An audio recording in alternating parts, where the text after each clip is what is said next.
amigas, amigos, familiares de las víctimas de la represión en los tiempos del autoritarismo que padecimos en nuestro país. Estamos en un acto muy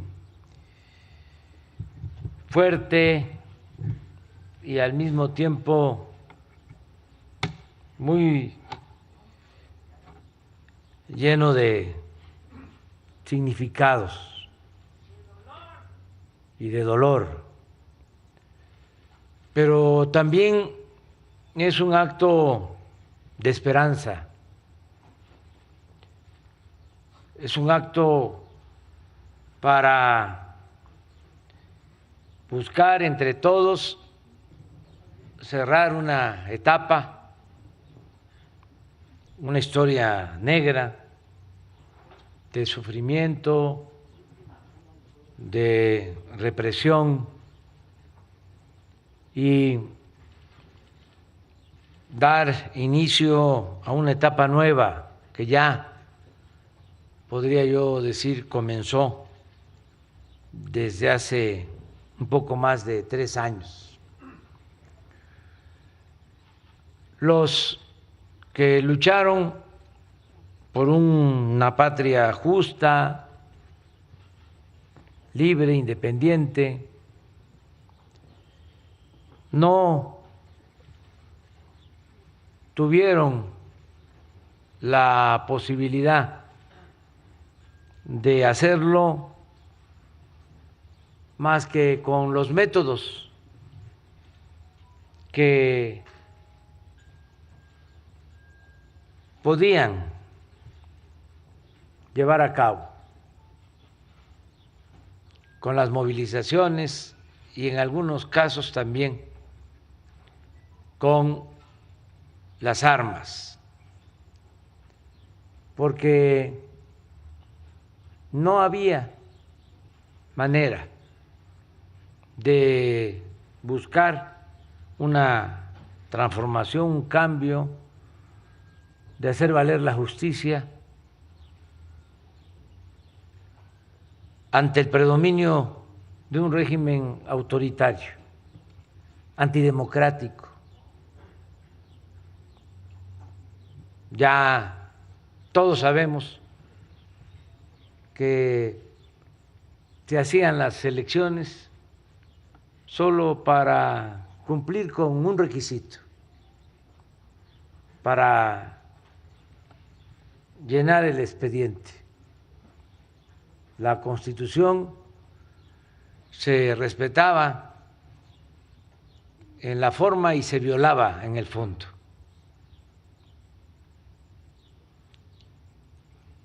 Y eso fue lo que llevó a muchos a tomar el camino de la lucha social, y la respuesta del Estado fue la represión, el exterminio, el autoritarismo. Afortunadamente, muchos no se rindieron, continuaron luchando, y gracias a ellos ahora estamos, repito, viviendo una etapa nueva en la historia de nuestro país. Yo recuerdo que cuando luchábamos en la oposición se insistía mucho y de buena fe de que no íbamos a poder llevar a cabo los cambios por la vía pacífica y por la vía electoral. A mí me tocó, hoy en la mañana lo recordé, revisar en 1973, estando en la Facultad de Ciencia Política, el caso de el gobierno de Salvador Allende, con lo que contiene el libro El Estado y la Revolución de Lenin. De ahí, con mucha claridad, se establece de que no se podían los cambios estructurales sin un movimiento armado. Antes del golpe, nosotros, a partir de ese pensamiento, llegamos a la conclusión, junto con nuestro maestro de ciencia política, de que iba a haber un golpe de Estado. Por eso me dolió mucho cuando me enteré del derrocamiento del presidente Allende, que fue de los pocos que confió en que se podía llevar a cabo una transformación por la vía pacífica y democrática. Por eso fue varias veces candidato a la presidencia de Chile. En aquel entonces, porque no hay que olvidar las circunstancias que cambian. En una visita del comandante Castro, le entregó un rifle. Esto como mensaje de que iba a ser muy difícil el que pudiera llevar a cabo la transformación en Chile.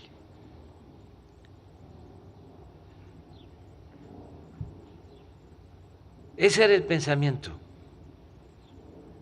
en la época, porque esas eran las circunstancias, porque estaba muy difícil conseguir los cambios por la vía pacífica. Así como lo acaba de comentar la compañera, que Lucio decidió él quitarse la vida y no entregarse, así también lo hizo Allende, con la misma arma que le había entregado el comandante Castro.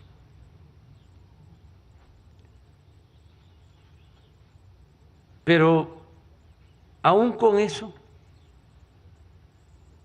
se siguió insistiendo en la vía pacífica y en la vía democrática, y siguió existiendo también el otro pensamiento. Y decía yo que en la campaña nos recordaban la historia, porque no era un invento, no era una cuestión ideológica, era una realidad histórica. Las transformaciones en México se hicieron por la vía armada, y no porque lo quisieran nuestros héroes.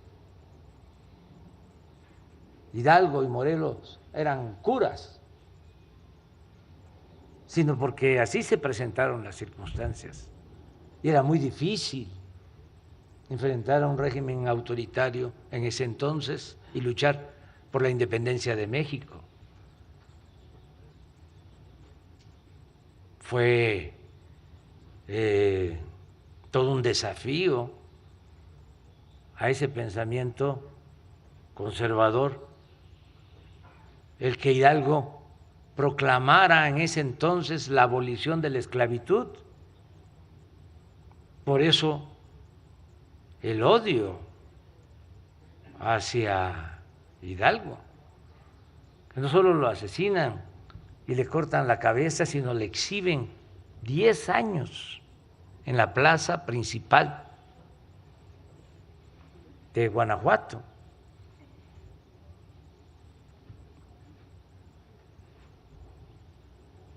En la Reforma, lo mismo, fue con las armas.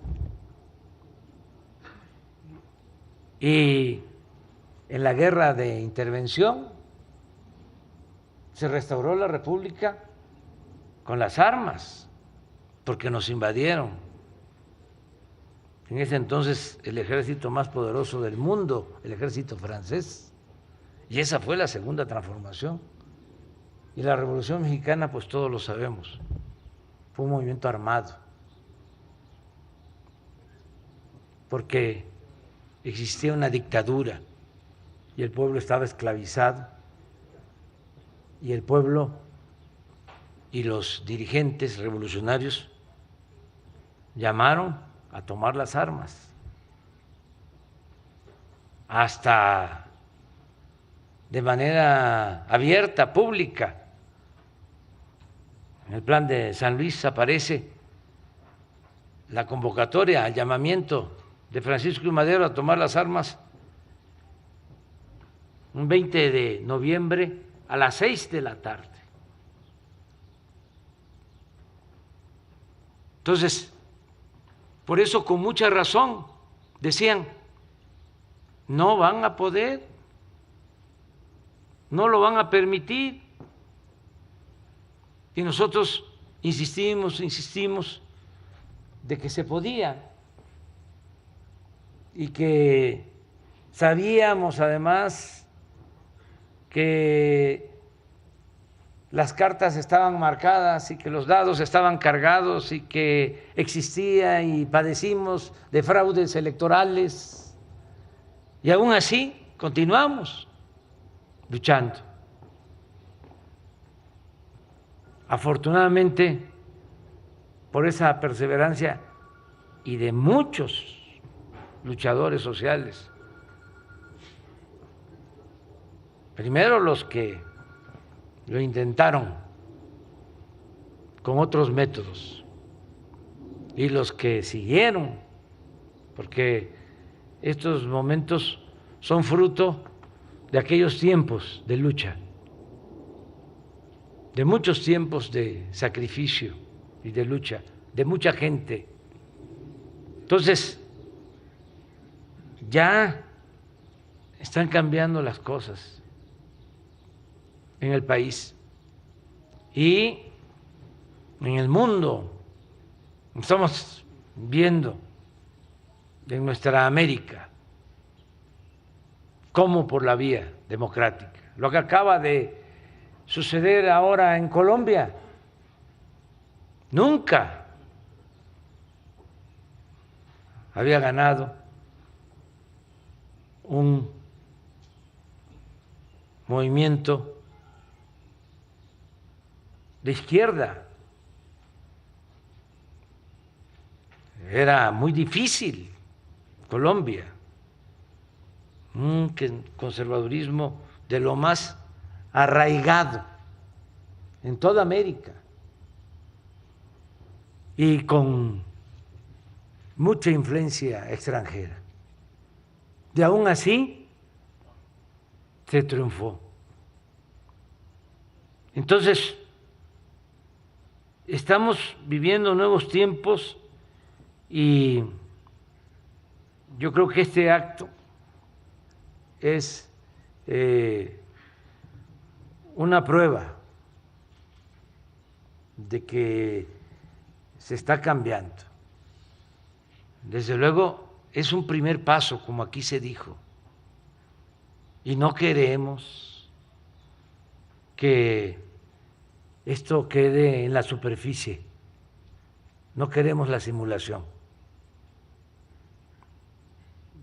Queremos ir al fondo con la participación de todas y de todos, que hagamos ese compromiso, porque es lo mejor. Eso nos alivia a todos.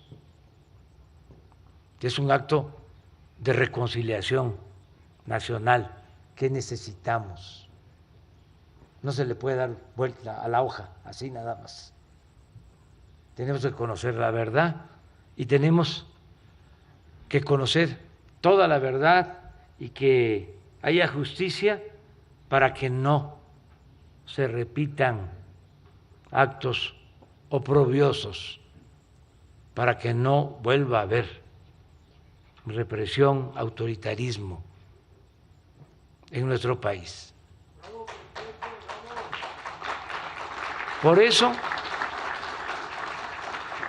qué bueno que se constituye esta comisión y que participemos todos. Yo quiero señalar dos cosas. Desde luego, el derecho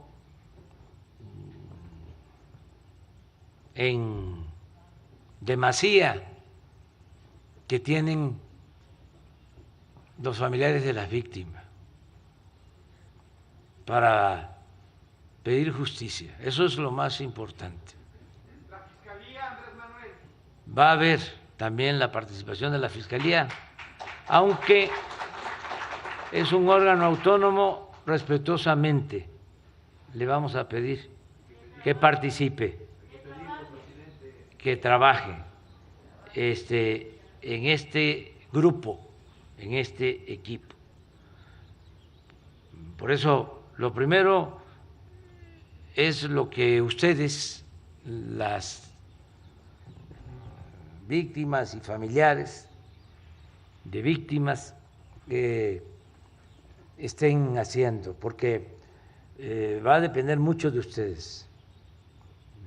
Nosotros tenemos voluntad de que avancemos, pero hay que estar empujando, hay que perseverar y que no nos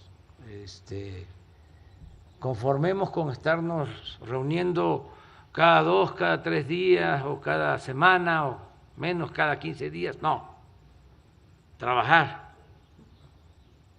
porque falta poco tiempo para que termine nuestro gobierno, van a venir otros gobiernos porque ya las cosas han cambiado en el país, ya cambió sobre todo la mentalidad del pueblo, ya no van a poder detener movimientos como estos, pero es mejor avanzar lo más que se pueda.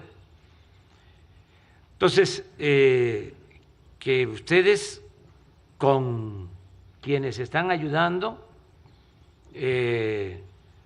se apuren. Y quiero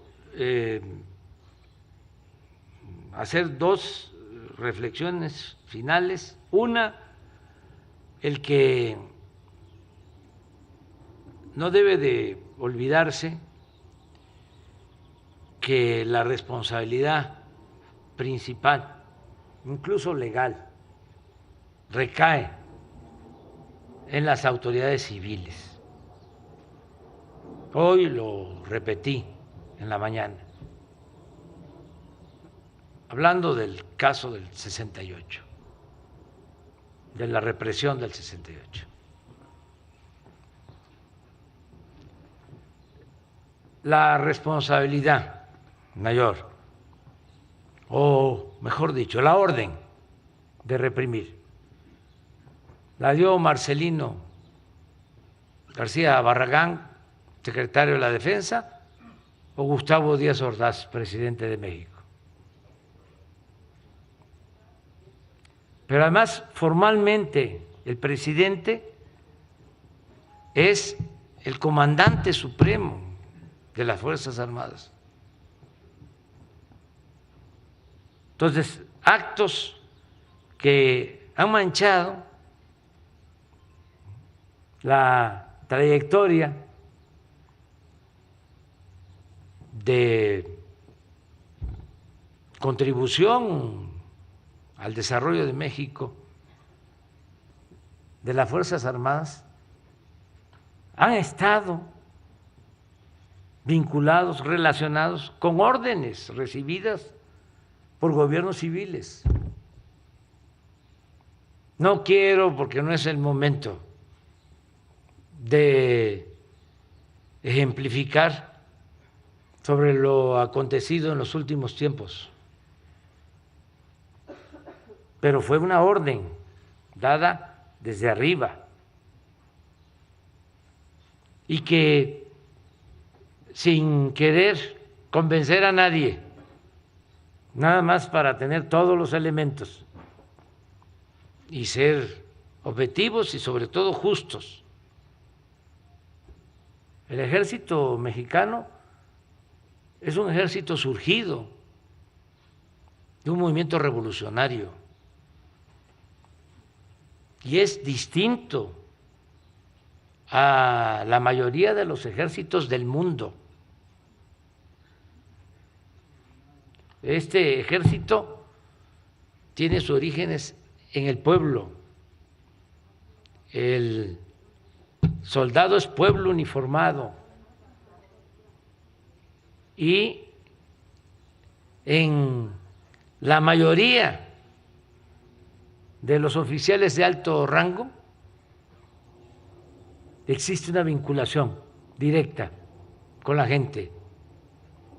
No hay una cúpula militar que pertenezca a la oligarquía de este país, como sí sucede en otros países.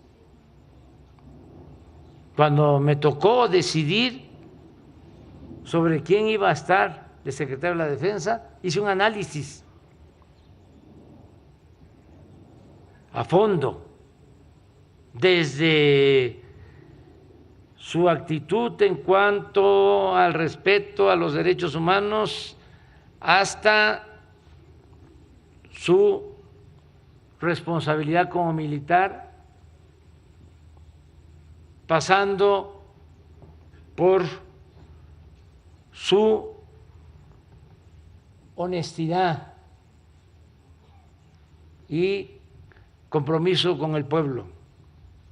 Y una cosa que me llamó la atención es que de los 35 generales de división, la mayoría hijos de campesinos, de obreros, de comerciantes, de militares, de maestras, de maestros. Entonces eso, tenerlo presente, por eso no me ha costado mucho trabajo como presidente y como comandante del Supremo llevar a cabo los cambios que se están realizando en las Fuerzas Armadas. Y yo quiero agradecerle mucho al general secretario por estar demostrando en los hechos su lealtad, porque esa palabra, ese término, ese concepto se usa mucho, la lealtad, pero podría ser una palabra vacía si no se cumplieran instrucciones como las que estamos dando de abrir las puertas del campo militar, número uno, y de abrir todos los archivos y de permitir que se haga toda la investigación que sea necesaria para conocer la verdad. Entonces le agradezco al general secretario y a los oficiales del Ejército su lealtad, su verdadera lealtad, su auténtica lealtad,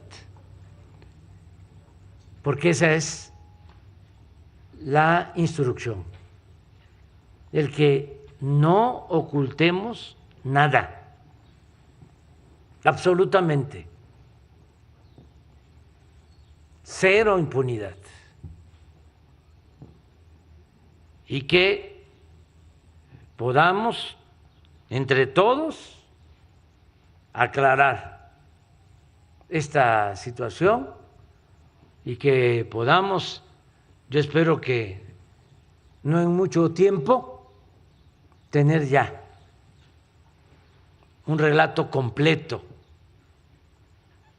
con recomendaciones, con acciones que se deban de tomar para que de esta manera honremos la memoria de los que perdieron la vida, de los que se nos adelantaron y que lucharon por un ideal o lucharon en cumplimiento de un deber. Muchísimas gracias.